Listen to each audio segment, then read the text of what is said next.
Welcome back. Let's turn to another big story today. It's official now. Actor Vijay Sethupathi has confirmed he will not be playing Sri Lankan cricketer Muralitharan in his biopic titled 800. The film has raised a controversy because Muralitharan's presence or a film on Muralitharan was frowned upon in parts of Tamil Nadu. In fact, Muralitharan asked the actor to withdraw from the project. In his tweet, the South Star wrote, "Thank you, Vanakkam." Former cricketer Muralitharan urged Vijay to quit the project, saying that he doesn't want to be a roadblock in the actor's path ahead. Remember, the project was in controversy soon after the release because some of Vijay's fans were unhappy and claimed that Muralitharan had backed atrocities against Tamils. அவ்வளவுதான் அது அதுல இருக்கிறது அவ்வளவுதான் முடிஞ்சு போச்சுன்னு அர்த்தம் முடிஞ்சிருச்சு அது நீங்க எல்லாம் இருக்கீங்களா இல்லையா சார் இப்பதான் அதான் சொன்னேன் எல்லாம் தனித்தனியா முடிஞ்சிருச்சு அது புதுசா வச்சாச்சு இதை பத்தி அது பேசுறதுக்கு ஒண்ணு இல்லைன்னு அர்த்தம். So what is the genesis of controversies like this? I'm joined by Prakash Belawadi, actor, and Prakash is someone who's experienced a similar situation because his film, or a film he acted in Madras Cafe, which was also about the conflict in Sri Lanka, was not allowed to be screened in Tamil Nadu. Is it that this is an issue, Prakash, which is impossible in a way? It's a controversial issue that Tamilians don't want touched. Muralitharan, the fact that he was allegedly, he didn't take a stand in support of Sri Lanka's Tamils is reason enough for a biopic on him not to be even now gone ahead with. Are you surprised at all at this? No, I'm not surprised, but I'm very disturbed. I must tell you, Rajdeep, that I acted in a play in Australia called Counting and Cracking, a very celebrated play which won many awards. We did about 40 shows in Sydney and Adelaide, and I played a Sri Lankan politician. So I know a little bit about the origins of this controversy.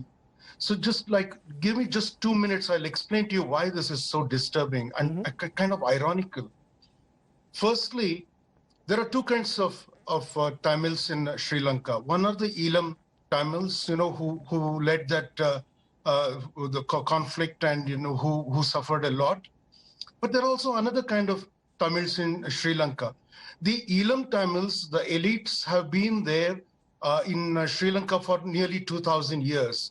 And recent genetic studies have shown that they share a lot of the genetic material with the Sinhalese. Whereas the other kind of Tamils who used to live in central Sri Lanka, about 1 million of them or more, they're actually bonded laborers who were taken from South India during the British era, only in the last 200 years or so.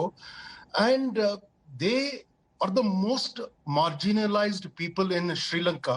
For instance, I'll tell you, in 1948, when Sri Lanka got independence, they were made stateless because they were considered Indian Tamils and they were not given Sri Lankan citizenship.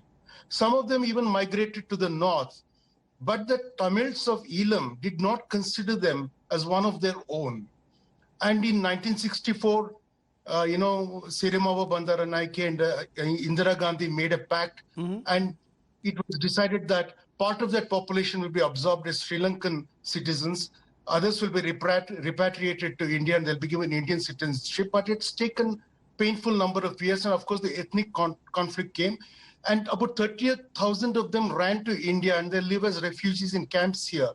But even here they're looked down upon because they actually work in the Nilgiris, for instance, in plantations here, practically as bonded laborers. And Murli was seen as a candy Tamil, wasn't he? No, see, the thing is, Murli is a very important topic, and that film is a very complex idea because Murli is one of these Indian Tamils. He's an estate Tamil or the upcountry Tamil or hill Tamils as they're called, because they're all bonded laborers who work there. They don't have land, they don't have education, they don't have jobs. They're really marginalized. And Murli is a great symbol of somebody who has emerged from this class. They're all Tamils, but so why ban a film Malayalam. Just imagine the irony of it, because he actually represents a true case of the most marginalized Tamils in Sri Lanka. And let me tell you, they actually are looked down upon by both the Sinhala population and the Elam Tamil population. And Muralitharan is a great is a great heroic figure. You can see how decent he was, that he told a rising star like Vijay Sethupathi not to jeopardize his career. But that's a film waiting to be made, and it will be made. And I think it's really necessary that that film is made as an international film, at least an all-India film, because it's a lot more than just a Tamil conflict idea. Right. And the conflict that comes in Tamil Nadu comes a lot from prejudice and ignorance also, I'm sorry to say.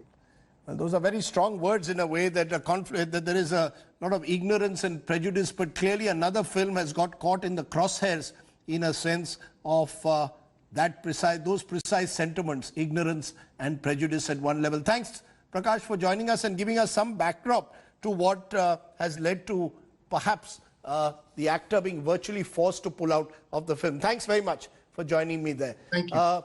Hi everyone, Preeti Chaudhary here. Hope you like this video. For latest news and analysis, like and subscribe to the India Today YouTube channel. And don't forget to press the bell icon to stay updated. Thank you for watching.